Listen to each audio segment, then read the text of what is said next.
Good morning and welcome to this edition of the Kitchings Table.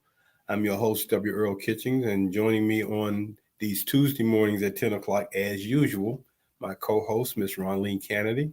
Ronleen, it's a Tuesday morning. How are you feeling this morning? I feel great. How are you? I kind of changed it up on you this morning, didn't I? I appreciate it. I'm doing well. It's another day, made it to another day to see another sunrise. So it's all well, all well.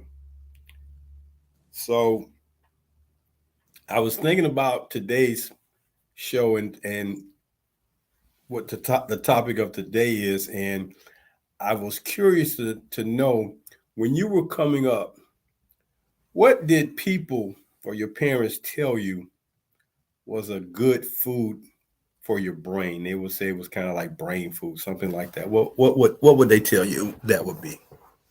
Walnuts, greens, anything leafy, very dark. Okay, okay. And did they ever give you a suggestion as to a type of meat that could be considered brain food? Fish. There you go. There you go. Now, there must be something in fish that's in no other animal because they don't refer to any other animal as brain food except for fish. That's an interesting dynamic, fish. Hmm. And in reading some of the information I found, there's some type of fatty substance in fish that I guess has a direct connection to the brain.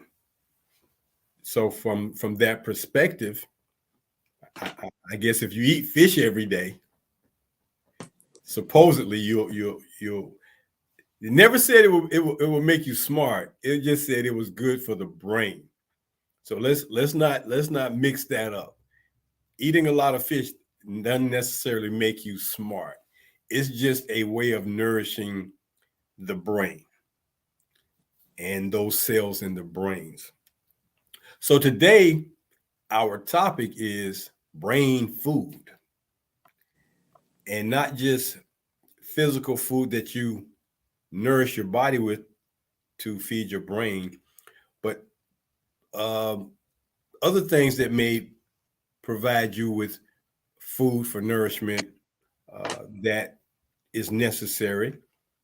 One being, in particular, challenging your brain each day with things that cause you to think, uh, reading things that cause you to have thoughts or to really challenge yourself. And I think that's one of the things that we look at when we talk about brain power is challenging that brain power or challenging that brain to think about a lot of things. So are you aware that there are four lobes in the brain, Ronleen? Yes. Okay. All right. Four lobes. And they are critically important from the standpoint of helping us to have better thinking or better thought processes.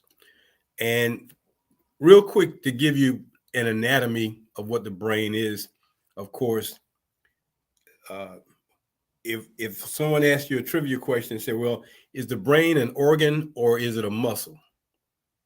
It's an organ. It's an organ. Okay. All right. Don't want to get that mixed up. So the brain is probably the second most important organ in the body. Would you agree with that? I do. You can be off brain power, but still be living. But once they turn that heart power out off, that's it. That's it. That's yeah. You're totally disconnected from the power company Hmm. when the heart goes off. So the brain is covered in kind of a liquidy matter substance, tissue as you would. Arachnoid. Arachnoid is a thin web-like layer of tissue that it doesn't contain any nerves or blood vessels. It just is kind of a covering for the brain. And we don't think about the brain until we have damage or injury to the brain, that the brain basically sits inside our skull in a pool of liquid. It is it's not fixed to anything. It's not permanently attached to anything. Like our bones, they're connected with ligaments and muscles. It sits inside our heads, inside our craniums, inside the dome, in a pool of liquid, and it's covered by this arachnoid matter. So that kind of covers the brain. And then there's the pia matter, and they say this is a thin membrane that hugs the surface of the brain and follows its contour. So you got two substances, and then the pia matter is filled with veins and arteries. Veins and arteries. And we know that veins and arteries take blood to and from the brain, which is how the brain is fed and nourished. So we have that going on in this most important organ in the body. I mean, all of them are important. And when I talk about organs in the body, I always reflect back on the movie 7 Pounds with Will Smith, where uh, you have organs in your body that are critical for life. So lungs, heart, kidneys, pancreas, eyes, and piece by piece, he was dissecting his body and donating them. Imagine you're living and you're donating parts of your body to people. You're still living, but you're donating them live, as opposed to, you're no longer living. So your brain is critically important. But then, as I asked you, Ronline, about the lobes, so do you know the names of the lobes? Okay. So you just talked about the archinode, um, the pia mater, Right. frontal lobe, the parietal lobe, and the occipital lobe, Okay. And the temporal lobe. temporal lobe. Okay. Right. So now the temporal lobe, interesting enough, uh, has to deal with short-term memory. That part, that right here on the side, speech, musical rhythm, and some parts of smell. Mm-hmm. So if you take a hit on the side of your head, you may not remember. You may not remember. The occipital lobe is that lobe which is at the back of the brain that deals mostly with vision. So our vision is controlled by that. But then the other two, the frontal and the parietal lobe, those are probably the two largest parts of the brain. The frontal lobe, located in the front of the head. Ironically, what it says here is, it has to deal with your personality characteristics, your decision making and movement. Does deal with some of the smell and some of the speech, but decision making, personality characteristics, and movement. So, the front part of the brain is that, and then the middle part of the brain uh, helps identify objects and interpreting pain and touching the body. Uh, it's got an area called the Wernicke's area, which helps the brain understand spoken language. So you got a front, middle, and a back. And depending on which part of that might get damaged, it will affect certain parts. So when we talk about losing our memory, losing our eyesight, losing our ability to speak, when we hear about people having strokes and they lose movement, or they lose the loss of being able to speak anymore. Uh, this is all centered around the brain, uh, primarily, nothing else. So keeping that brain healthy, um, minus injury, is key to a healthy life. And it's amazing that in the area of sports, the head, i.e., the brain, takes a lot of punishment.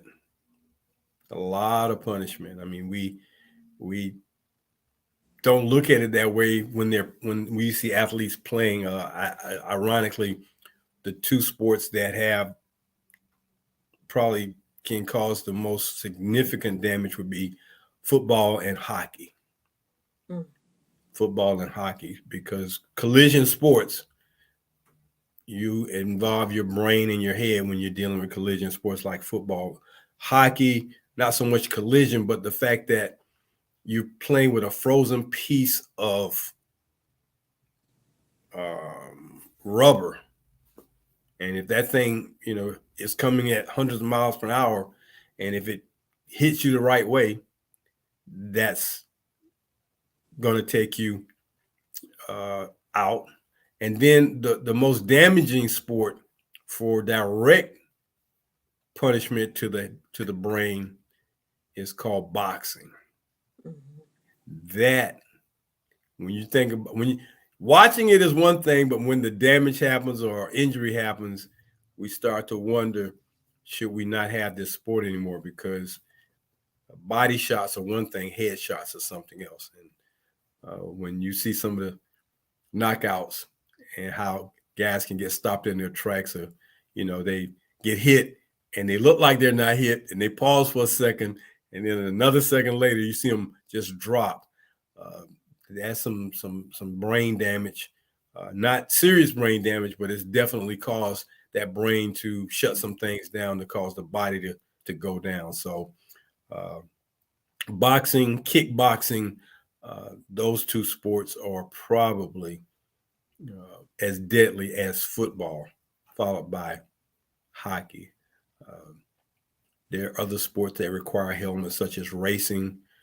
It's not as impactful, but I think in racing, for the most part, they've kind of cut down on that head injury aspect. I know in NASCAR they have, because they now tether the helmet and the head, and have a harness so that the movement of that driver's head does not move. It does not, you take a hit, and that head just basically almost is like in concrete. It doesn't move a whole lot. And that was important after an injury from the great Dale Earnhardt, who lost his life because he had brain trauma from an impact where he ran into the wall at Daytona. So, but I bring all these things up to talk about the importance, excuse me, of the brain. And then we talk about, well, what is the brain? Okay, well, the brain is a complex organ that controls memory, motion, touch, motor skills, vision, breathing, temperature, hunger, all these things, like one mass control center. Like, it is the computer of the body. It is definitely the computer of the body. And I've sometimes asked uh, children, it's always interesting to ask children questions that they have to think about, because when they think about it, they're going to give you an unfiltered answer, because they're not old enough to have read or seen or known about some things. So they'll give you an unfiltered answer. And when you talk to them about the brain, and you say, well, each one of us has a computer. It's the great, and I say it's the greatest computer ever made, the greatest computer, because this computer has made all the other computers, or everything else. Everything that man makes, it starts with the thoughts in the brain. And when we talk about that kind of brain power, and when you look at, and Ronline, you and I have talked about the many, many, many things that man has invented, That's a lot of brain power, not just one brain, but many brains collaborating on something. You have an idea, and we talked about this too, that an idea is nothing until it is becomes a seed to be planted in fertile ground to become nourished and become an idea that bears fruit. So your brain provides all that, and of course, it's connected to your central nervous system, which the slightest little thing, a paper cut, oh man, you feel like somebody is hurting you. You know, the paper cut. I mean, the slightest little. I mean, it is not that deep or that long, but a paper cut can be so painful. It's amazing. But the nerve endings, the nerves in our body are just so connected. I mean, and within I guess a nanosecond, you get a paper cut, and before you can see the first drop of blood, your brain has said, "Ouch, that hurts." So we talk about the brain and brain foods that are needed. So, uh, why is brain health, do you think, Ronline, so important to humans each and every day? Why do you think having a healthy brain is so important? Well, that's how you determine your memory when you wake up each morning. You are depending on your memory to be intact. You are depending. Um, this I was just going back through the football episodes that we just had with the Super Bowl. A lot of times there was that spatial relationships kind of thing going on. That the player needs to determine who to throw the ball to. So we depend on our brain to let us know where the direction that we need to go in, what we need to do for the day. I understood why you couldn't become president before the age of 35, because they're saying at the age of 25, that's when your frontal lobe really starts, is developed, fully developed. And you need that time in order to understand what's going on with our um, system, as far as the presidential system of what is operating, whose lives are in your hands, and how to make decisions based on that. So, of course, in order to get to that point, you need the memory. Everything depends on memory. So, if you wake up in the morning and you don't have memory, it's basically having to relearn what you have learned all over again. And this is why it's so important for us to nurture our brains and to make sure that everything that we do is, for the health of our brain instead of the demise of our brain. As they say, you are what you eat. And I'm finding that so challenging to really understand. Um, what we need to do when we have so many factors out here that goes against the grain of your brain. So, um, what do you think about that answer? Well, you're exactly right, and you know those things are so important. Memory is such a fragile thing, and it can be lost in a matter of moments. It can be, as they say, fleeting. So we have to do things to invigorate it, exercise it, nourish it. And in reading something from the Wang group, uh, it states that as the population ages, the burden of neurological disorders and challenges for the preservation of brain health increases. And to break that down, as you get older, the nerve disorders for a healthy brain becomes even more challenged. And there are certain types of foods and exercises that we can do to make sure that that brain health, that preserving of the neurological parts of the brain, the nerves, to help us prevent brain disease and brain disorders. All these things can be nurtured because I don't think anyone likes losing that part of their body. Each day, a 1% of that memory can just be gone away. It's a slow process, but it happens. Mhm. And then when we talk about brain diseases, uh, cerebral vascular diseases, traumatic brain injury, of course, like you said, coming from playing sports of football or boxing, brain tumors, meningitis, communication and sensory disorders, all these things affect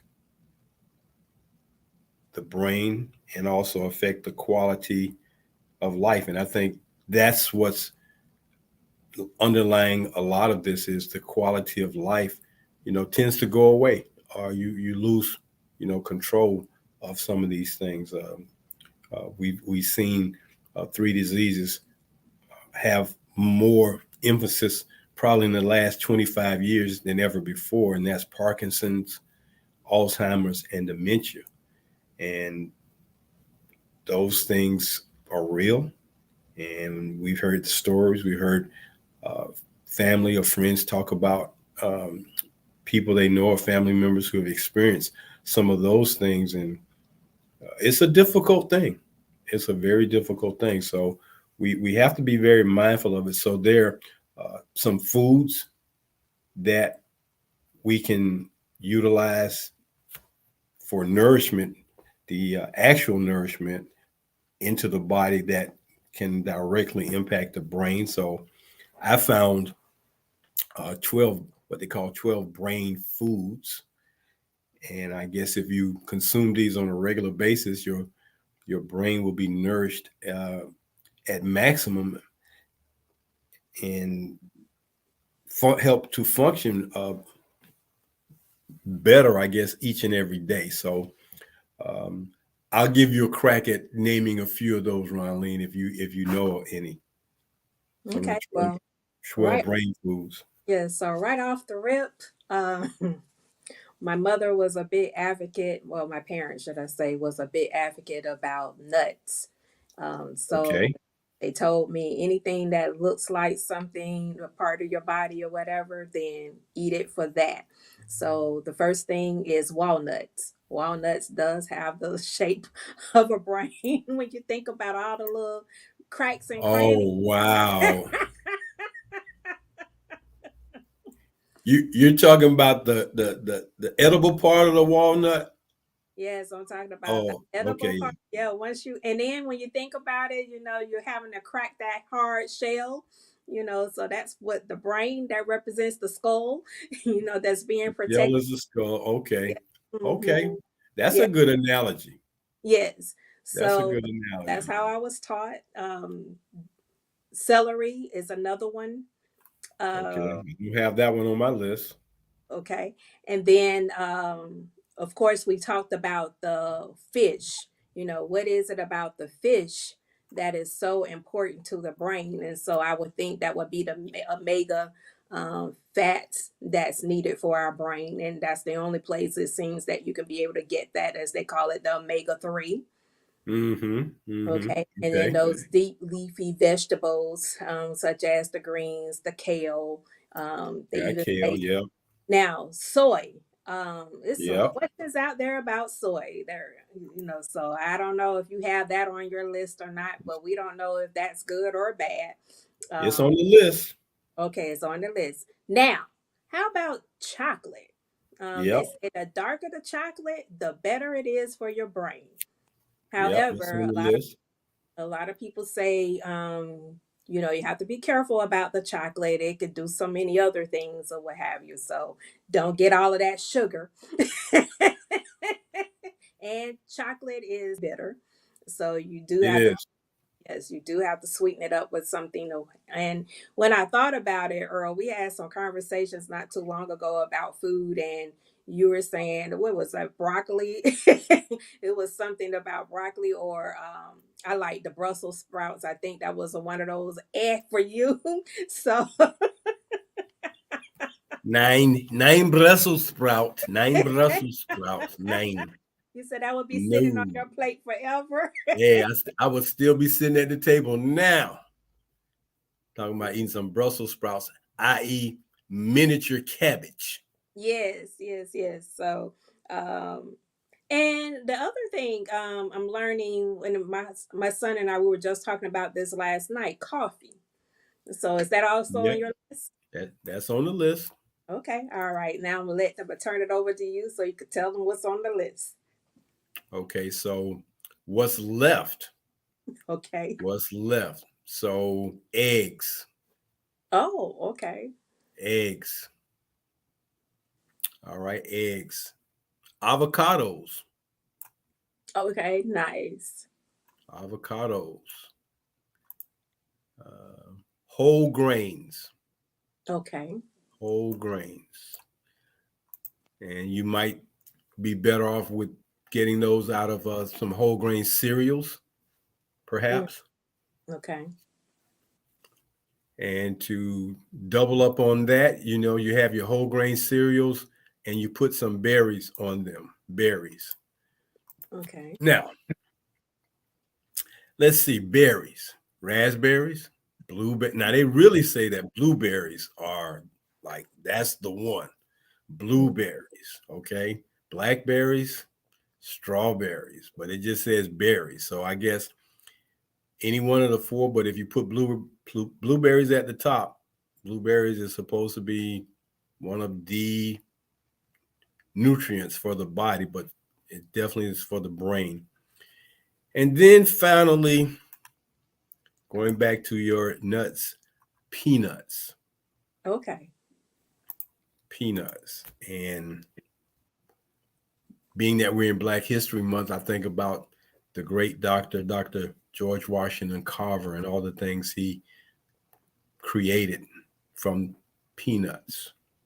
Mhm. So fish, oily fish, dark chocolate, berries, nuts and seeds, whole grains, coffee, avocados, peanuts, eggs, broccoli, kale, and soy are the 12 brain foods that this one list identified for healthy brain, for a healthy brain. And again, I must put out the disclaimer: it does not mean that you'll become a smarter person. It just nourishes your brain. You have to do probably some other things to become smarter.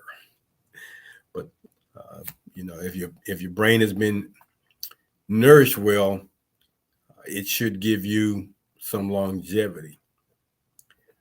And again, these foods help with memory, help in minimizing perhaps stroke and age-related uh, diseases such as Alzheimer's and Parkinson. And then healthy fatty acids, i.e., fatty oil from the fish, some sugars and saturated fats, they say may damage brain cell structures. I mean, it's kind of a little bit of this or too much of that, and you could be in trouble. But um, fatty acids can help improve the structure of brain cells called neurons. Mm, Neurons, brain cells, neurons. So you want to do these things, and then brain boosting foods such as vitamin E, vitamin B.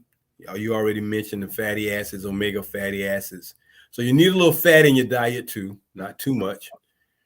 And then the other thing they talk about for a healthy brain is not eating too much or too little, getting enough sleep, keeping hydrated, which means, as they say, drinking water on a regular basis, exercising regularly, uh, reducing stress through meditation, yoga, and reducing alcohol intake. Well, it seems like all the things they say you need to do are those things that people choose not to do. So, not eating too much or too little. Nah, go to a restaurant like a Golden Corral on any day and watch folks pile it on, or watch. the some folks just don't know when to stop with the alcoholic intake, just overdo it, or don't exercise regularly. I think we didn't think about it as children, but running around, being outside, that was a lot of exercise and you're burning a lot of calories. So that was good for you. And then when they said keeping hydrated,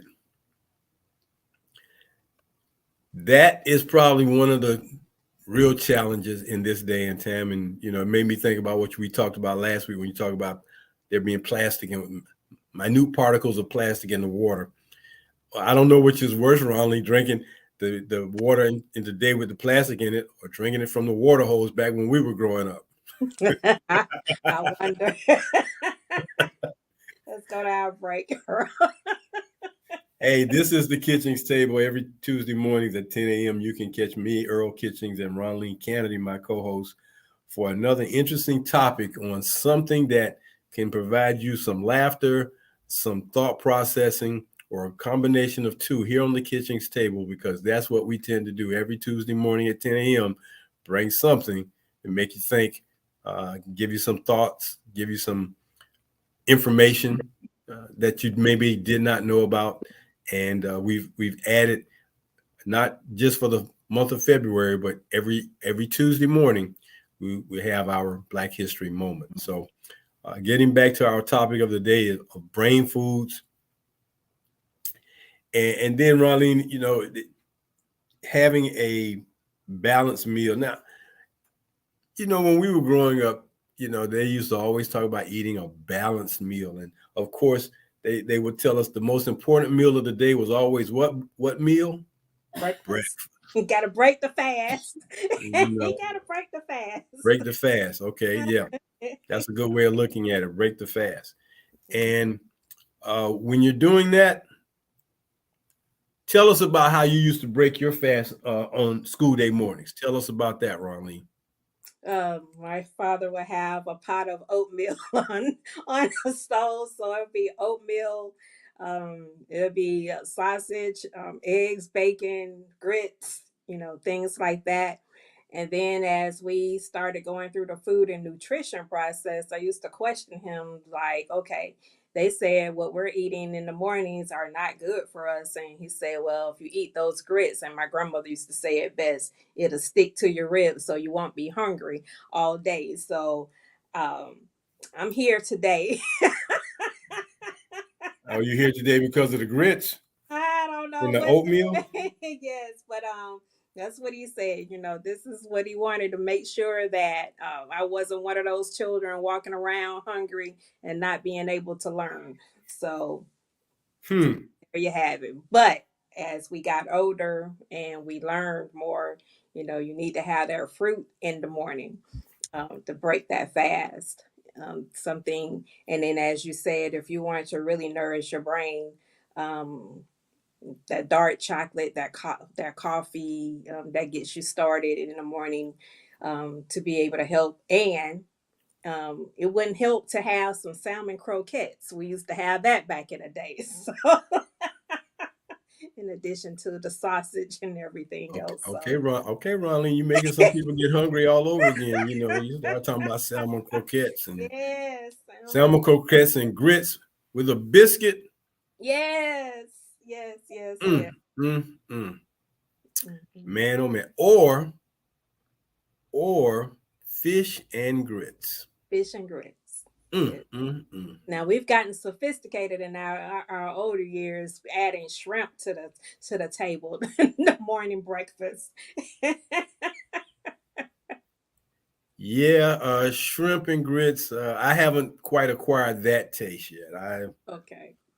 Fish and grits, yes. Shrimp and grits. I'm not a real big shrimp eater anyway, so if you put those on my plate, they would be just like those Brussels sprouts.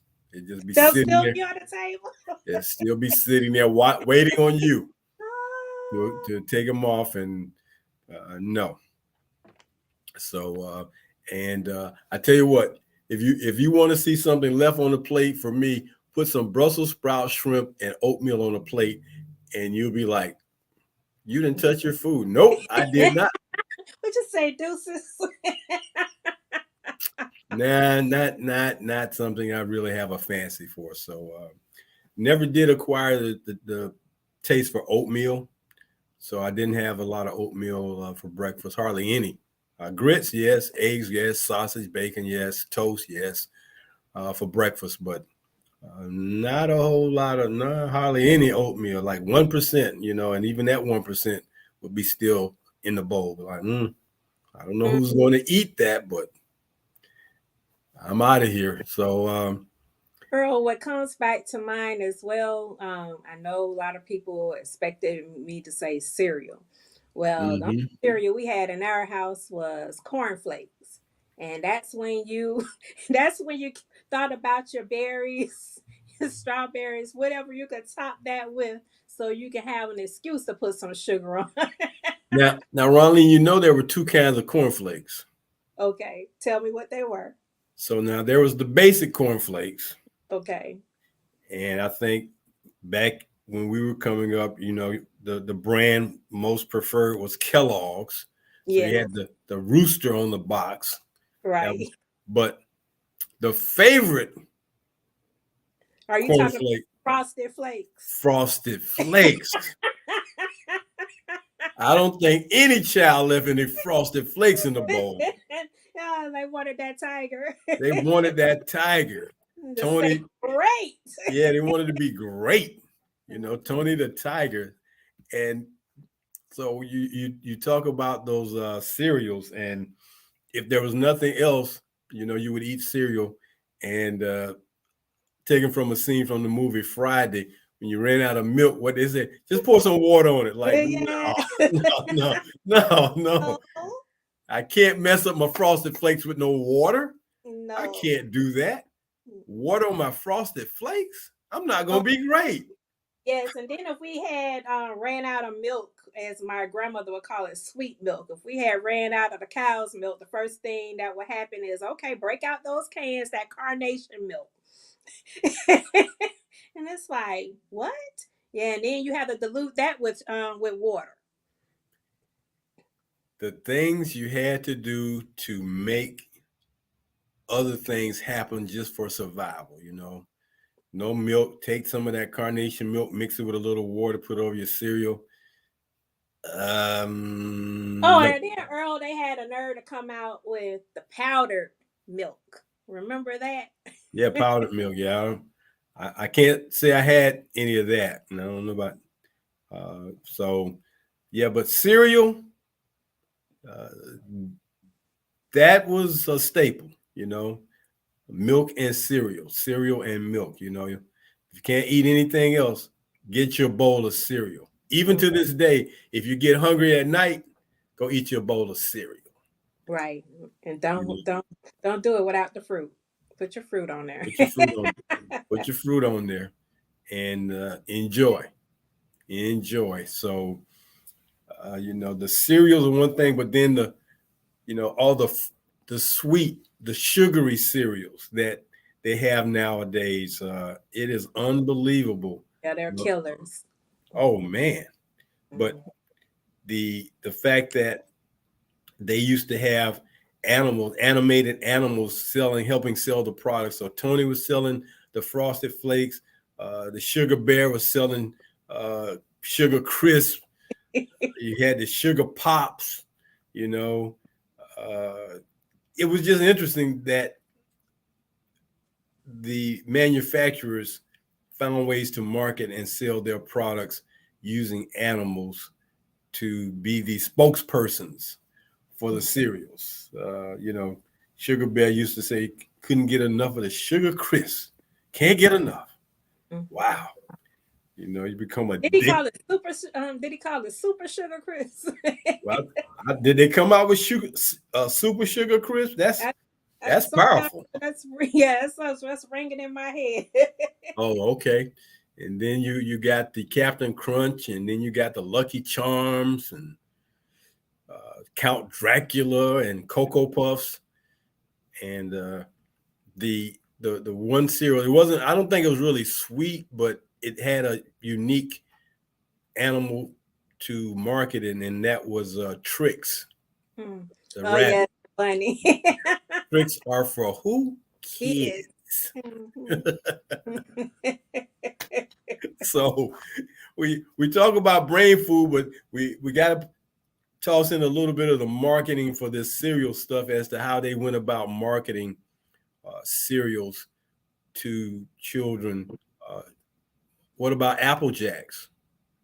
Yes. Okay. Okay, So that was one of the accepted cereals later on in my life. okay, and now they've Cheerios has made a big comeback because now they're talking about the heart healthiness of Cheerios and what it Because can do for the grain. body.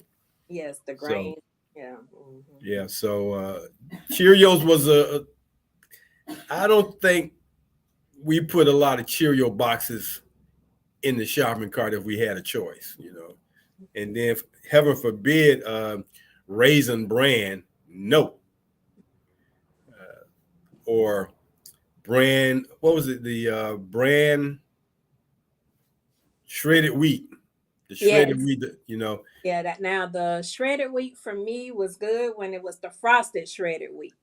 See, there you go. You got to put some sugar on it. Yeah, I had to Yeah. put yeah, and then when it came without the sugar, then it was Ooh, honey. Honey went on there instead. but the original shredded wheat. Oh my goodness, Hmm. boy, let me tell you that took some work. Yeah, to break You know, it down. you had to drench that in milk in order to get a little soggy, so you can Right. I used get to through wait it. about 5, 10 minutes before 5 to 10 minutes, right? Yeah, got before I real started. soggy. Hmm. If it got too soggy, you say, "Oh, I can't eat that; it's too soggy." Right. So, anyway, having a little fun talking about the cereals that we ate growing up as part of break fast. So, to go back to the things we need to do to help provide nourishment to our brains, I went to find like what are some of the games because games are also nourishment for the brain. So I identified about 10 games. And before we leave off there, let me talk about the when you mentioned yoga, or Mhm. why yoga is so important. So what I found out is the reason why oxygen is so important to our brain, to stay hydrated and things like that. Meditation help you take in more oxygen as you're breathing. You do that breathe in breathe out method, Mhm. Right. when you're stretching and things like that, getting oxygen to all of your organs, so that it can start that process of the more oxygen you have, the less everything else that's toxic to your body has a survival chance. So I Right. want, so go ahead, Earl, take that over to what your points. So let me just mention a few of the brain games that you can do each day as a way of giving your brain some exercise. Crossword puzzles, Sudoku, matching games. Here's a game that's played online, Wordle. Chess is a good therapy for your brain exercise. Scrabble, solitaire, matching games that you use to match things up, to remember things. Rubik Cube. Oh wow, I still Rubik Cube. That yes. is truly a game for generating thinking. And I think all these games are games where you have to think. And I think when you have to challenge your brain for thinking, it gives it that exercise. It gives us that exercise.